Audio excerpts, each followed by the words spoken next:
Pode ir. Bem natural, bem... Assim, papo descontraído. Papo descontraído. Beleza, não tô tão descontraído assim, né? Mas vambora. Fala, cambada, Michel Cury aqui do MBL Rio. Tô aqui com meu amigo Carlos Cortez do MBL São Paulo. E hoje aconteceu algo inusitado que eu quero que o Carlos traga para vocês aqui, o nosso chefão Cortez.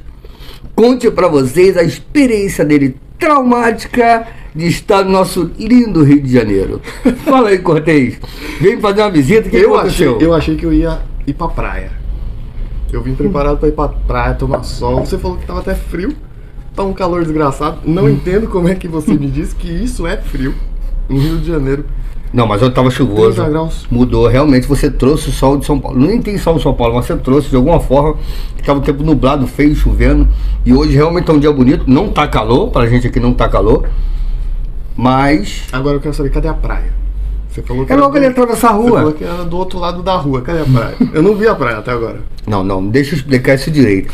É porque todo paulista acha que o Rio de Janeiro é assim, é uma rua onde tem casa de um lado e a praia do outro. Mas é verdade. Eu já expliquei pra ele que ele tá na Zona Norte. Ele vem visitar a Zona Norte do Rio de Janeiro, não tem nada a ver com o praia. Rio de Janeiro é uma grande faixa litorânea que a gente simplesmente trabalha na praia molhando os pezinhos na água. Isso é folclore, cara. Isso é folclore. Você daqui... Eu fui enganado a minha vida inteira. Ele foi enganado. Mas eu quero que você conte pra gente a sua experiência, assim, a sua impressão de chegar no Rio de Janeiro. A gente estava programando de gravar várias coisas aqui, né? Temas que tá acontecendo na atualidade, na política. Mas algo inusitado aconteceu. E eu quero que o nosso amigo Cortez conte pra vocês. E a gente vai conversar um pouco sobre isso. Realmente extremamente inusitado. Que você que é de São Paulo, MBL São Paulo, todo mundo que é de São Paulo, sabe a realidade de São Paulo. Vindo aqui para o Rio de Janeiro, algo absolutamente absurdo aconteceu. Em plena luz do dia, praticamente 9h30 da manhã. Absurdo de São Paulo, só para deixar claro. Em São Paulo é um absurdo. Uma blitz de traficante com fuzil e uma arma ali estranha, praticamente uma pistola com um carregador gigante, parando o trânsito, dando porrada no motoqueiro aleatoriamente. Eu fiquei impressionado como que uma pessoa comum com poder de polícia para fazer controle de tráfego urbano, tráfego viário. Isso me deixou bem bem impressionado aqui nessa cidade. O Cortez trocou a cueca pra gente poder gravar esse vídeo aqui. Mas tá tudo bem, graças a Deus. Foi só um susto mesmo. Não, assim, algo que eu também preciso dizer, né? A polícia do Rio, apesar talvez da má fama que tenha, né? 500 metros depois estava lá fazendo uma outra abordagem comigo com outro fuzil gigante, né? Apontado, nesse caso, a polícia apontando o fuzil pro chão, né? Diferentemente do... Não era muito efetivo, mas ela tava lá, né? Tava lá, que pelo menos uns 500 metros de distância, reviraram meu carro procurando droga, quase fui preso, né? Mas tá bom. De qualquer maneira, uma polícia muito educada, uma polícia que eu não sei se é comum o tratamento deles aqui, mas fui muito bem respeitado, ninguém me coagiu, ninguém falou nada, só simplesmente estavam procurando ilícitos dentro do meu veículo. Ainda bem que eu não tenho nenhum tipo de ilícito dentro do meu veículo, senão, como o próprio policial disse, eu sairia daqui preso. E eu preso aqui no Rio de Janeiro, meu Deus do céu, que prejuízo. Eu ia ter que ir lá levar cigarro pra tu. Mas enfim, isso aí é importante, a gente está falando sobre isso, porque esse é o retrato do nosso Rio de Janeiro. Pessoas que vêm de fora veem muito mal, porque nós somos um narco-estado. O amigo veio fazer uma visita aqui, né? A gente faz parte do MBL, está sempre se comunicando. Ele, vou te visitar pra gente tomar um gelinho. Toma aqui, ó, com a nossa cervejinha, batendo um papo. E essa é a impressão que ele tem no nosso estado.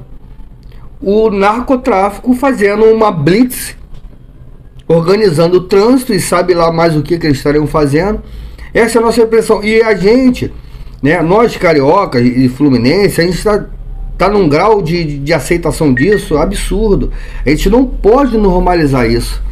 E por que a gente está falando disso? É ano de eleição, né? E aí você vê um debate pífio dos candidatos aqui do Rio, onde são ataques pessoais vazios e ninguém se propõe a resolver o problema. A gente aqui no Rio, a gente normaliza isso. O que o amigo aqui chegou super assustado, branco, nervoso, a gente vê praticamente todo dia, ainda mais a gente que mora. Eu moro em uma área pobre, eu moro na zona norte do Rio, Madureira. E a gente acaba normalizando isso, e isso não pode ser normalizado. A gente tem que baixar nossa tolerância e brigar pelo nosso estado, porque o Rio de Janeiro assim, é uma vitrine para o mundo, né? O Rio de Janeiro é lindo. Como é que a gente investe em turismo, que é o grande potencial do nosso estado, com esses caras fazendo o que querem aqui? Como é que a gente pode alavancar o Rio de Janeiro? Tu acha que vai vir uma grande indústria para o Rio de Janeiro? A gente até tem zonas como a Zona Oeste, que pode ser explorada por indústria, mas que também não tem segurança. A Zona Oeste aqui é mais tomada por milícia. E o nosso grande potencial turístico, que pode gerar emprego rápido, hotéis, garçom, né? A gente, como é que trabalha nisso? A gente recebe uma quantidade pífia de turistas aqui, em proporção ao nosso potencial turístico. No Cristo Redentor são máfias, e máfias tomando conta de estacionamento, cobrando preços absurdos para levar carro. A gente precisa de uma solução para o Rio de Janeiro. A gente precisa muito não tolerar mais esse tipo de estado, esse narco-estado que a gente vive. É um amigo que veio, assustadíssimo ficou. E aí eu te pergunto, você voltaria no local desse com essa recepção? Pois é. E eu, particularmente, não pretendo voltar tão cedo. Não, você vai voltar, você não vai fazer uma desfeita dessa. Não sei. A gente pode ver se aluga um carro forte. Mas é um problema que a gente precisa enfrentar aqui. A tolerância à violência no Rio de Janeiro, a violência ela é uma proporção muito maior. A nossa tolerância aumentou muito. A gente tolera muitos absurdos que outros estados não toleram. E é importante, é óbvio que eu não queria que você passasse por isso, por esse nervosismo, mas é importante você passar essa pressão e a gente expor isso pra gente mesmo, sabe, ter aquela autocrítica e querer um pouco melhor. A gente tá com Castro aí que nada fez nessa situação, ou muito pouco fez, e o outro lado que tá ali equiparado nas pesquisas é o Freixo, que quer acabar com a polícia. Se já tá ruim com a polícia, imagina sem polícia. Então, quer dizer, a gente tem que... Eu não sei. Então, mas como a gente estava falando, essa impressão é que muitas pessoas que visitam o Rio de Janeiro têm.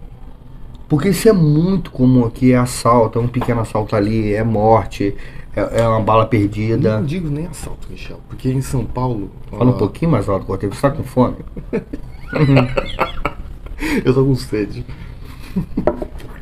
Então toma uma cervejinha aí.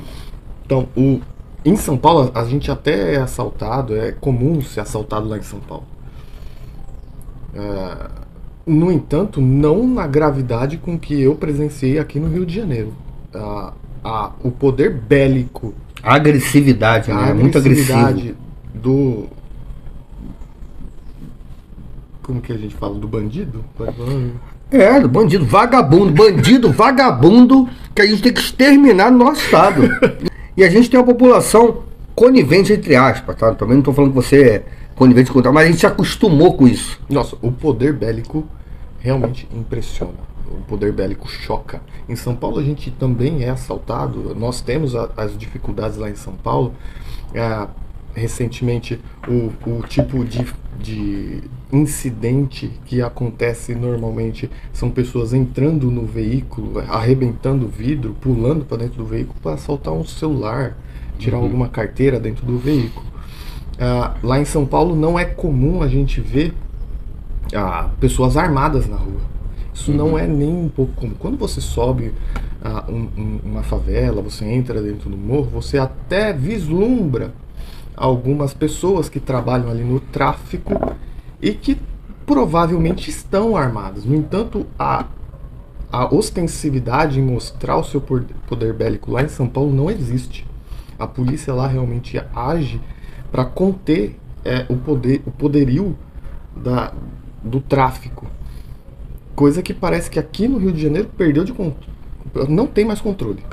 Eu não consigo enxergar a possibilidade de morar aqui no Rio de Janeiro. Até acho, me impressiona muito ver você, Michel, aqui morando no Rio de Janeiro. Como você se sente vivendo aqui, num lugar que simplesmente as pessoas andam com um fuzil no meio da rua. Não, a sensação nossa é estar largado mesmo pelo Estado. Agora, um dado curioso, eu nunca fui assaltado no Rio de Janeiro. Eu sou a lenda do Rio de Janeiro. Não, eu nunca fui assaltado no Rio de Janeiro, embora já tenha visto muita coisa aqui. Mas a sensação da população é realmente estar largado. Já tive invasões na minha residência, de usuários de droga, de catar bujão, alguma coisa no quintal de valor e levar. Mas eu já presenciei muita violência. Eu acho que pela minha cara feia, ela assusta um pouco e aí me livrou um pouco disso. Mas realmente a violência é muito... E inclusive o poder bélico da polícia aqui também impressiona. Nossa, também. A polícia lá, não... Uma blitz normal com dois policiais, uma viatura e 2 policiais, não vai ter um fuzil no meio dessa blitz. Fuzis e armamento um pouco mais pesado para polícia são apenas em momentos táticos específicos de algum sufocamento de um ponto da cidade que está com algum problema de segurança. Não é comum ver os policiais com armamento pesado no meio da rua. O tradicional, uma pistola, às vezes dentro da viatura um rifle 12, talvez um CTT normal, um 40, mas um fuzil não é comum. É mais para operações mais táticas, operações de sufocamento. Isso realmente acontece e tem que acontecer mesmo com a polícia. Agora, no cotidiano de fazer blitz, isso realmente não acontece lá. Praticamente não precisa mesmo ter essa ostensividade bélica da polícia militar, que parece que aqui realmente precisa disso, né? Uma vez que traficantes têm um poder bélico tão forte, tão ostensivo, não estão nem um pouco preocupados em praticar o crime 9h30 da manhã. Sim, esse é o detalhe. Foi na parte da manhã isso que aconteceu, não foi na parte da noite, madrugada, foi de manhã isso. E sim, aqui o policial sai com fuzil corriqueiramente o tempo inteiro. E isso eu não tô criticando, porque eu acho que o Estado ele tem que estar no mínimo equiparado com o poderio bélico do poder paralelo. Mas aqui realmente é corriqueiro, o policial tá com fuzil. Porque, da onde você acha que chegou nesse nível? O que começou? Da onde veio essa história toda? Porque isso não é comum. Isso tem que ter começado em algum momento histórico do Rio de Janeiro. Na sua opinião, qual que foi esse ponto que houve uma mudança, houve uma virada de chavinha na história do Rio de Janeiro? Olha, tem vários condicionantes, mas de maneira assim, rasa, resumida, o que eu me lembro, isso aí eu lembro de fato, foi no governo Brizola, em que ele proibiu a polícia de entrar nas comunidades. É óbvio que tem outros condicionantes, como eu falei, mas assim, foi um impacto maior que gerou foi isso. A polícia ser proibida de entrar nas comunidades. Isso aí gerou um porto seguro para a criminalidade, que podia fazer barbaridades e só seriam perseguidos até um certo limite, depois estaria num ambiente seguro. O bandido começou um assalto na praia, porque a gente sabe que o Rio de Janeiro é uma grande praia, né? Começou o assalto na praia, ele cruzou a rua, entrou no meio de uma comunidade. Pronto, a polícia não pode. Eu lembro bem do governo Brizola. Isso foi uma política polêmica, mas ainda assim ela ficou um certo tempo. E eu acho que foi a virada de chave do poderio bélico desse poder paralelo. Foi aí que eles começaram a se fortificar mais e investir mais no armamento bélico, até porque começou uma guerra entre facções. Porque a própria polícia dentro da comunidade, ela trazia uma certa paz ali, e também pedia confrontos de facções. Quando a polícia é impedida de entrar para combater o crime, também começou a guerra entre facções, que aqui no Rio não é, tem uma maior, mas são pelo menos 3 grandes facções criminosas. 3. Então a guerra de... Quais as 3 facções? É o Comando Vermelho, é o Terceiro Comando e o ADA, que é o Amigo dos Amigos. O ADA, em certo momento, chegou a até ficar ligado com o Terceiro Comando, mas depois teve um rompimento. Então a gente tem 3 grandes facções, a maior ainda é o Comando Vermelho. Então a guerra entre facções também estimulou essa escalada do poderio bélico entre as facções. Então é óbvio que tem outras condicionantes, eu também não estou aqui batendo o martelo, mas assim, foi um marco. A polícia não poder entrar na comunidade para combater o crime foi um marco de virada e o aumento desse poderio bélico do poder paralelo.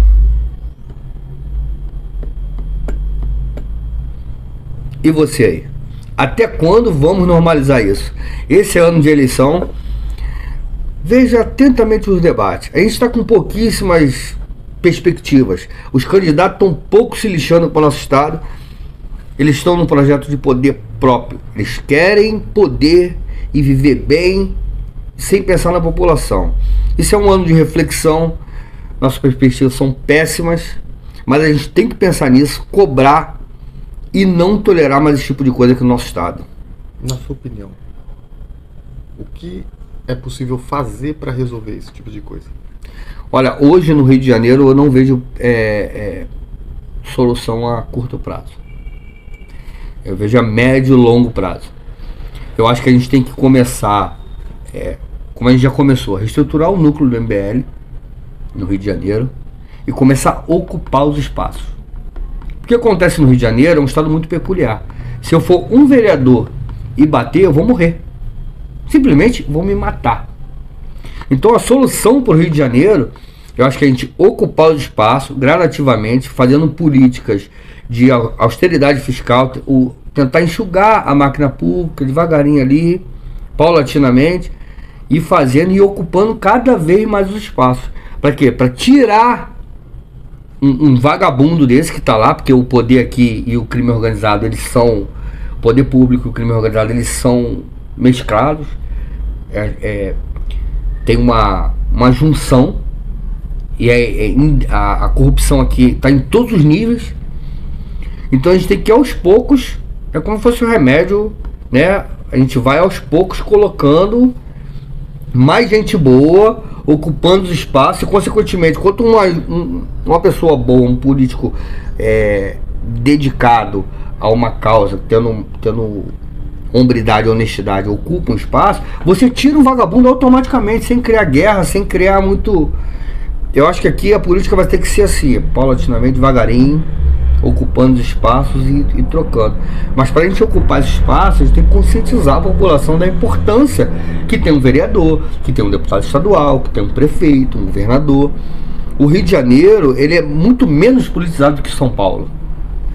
Né? São Paulo, pro seu estado, você tem uma... É muito menos. A gente quer futebol, carnaval e tomar cerveja. Eu também gosto muito disso. Mas a gente tem que se preocupar, porque eu tenho filhos. E a gente... E o futuro? Como vai ser o futuro do Rio? Daqui a pouco vão tirar a gente do Brasil. Vocês não fazem mais parte do Brasil, não. Vai embora. Esse é só vocês aí, que aqui tá tudo resolvido. É óbvio que é uma brincadeira, não será assim. Mas assim, a gente tá ficando sem perspectiva pro Rio de Janeiro. A gente vê outros estados que tem um governo minimamente saudável, você já vê melhoras. E aqui no Rio não. Entra governo, sai governo, é a mesma coisa, só vai piorando. A gente teve uma sequência de 5 governadores presos. 5? 5 governadores presos.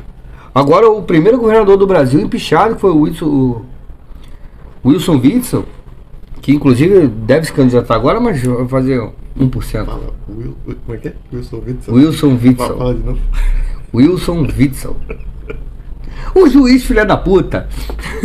Aquele juiz filha da puta do Wilson Witzel, entendeu? Que gastou 25 mil reais. Tudo bem, 25 mil reais na conta pública não é nada. Mas de jardinagem no hospital de campanha, cara. No meio de uma Covid, você fazendo um hospital de campanha, você gasta 25 mil reais em jardim? Com florzinha. Porra, tu tá de sacanagem, né? Porra. Nossa, aqui já tem material. Acho que já. Eu não sei por que você tá falando.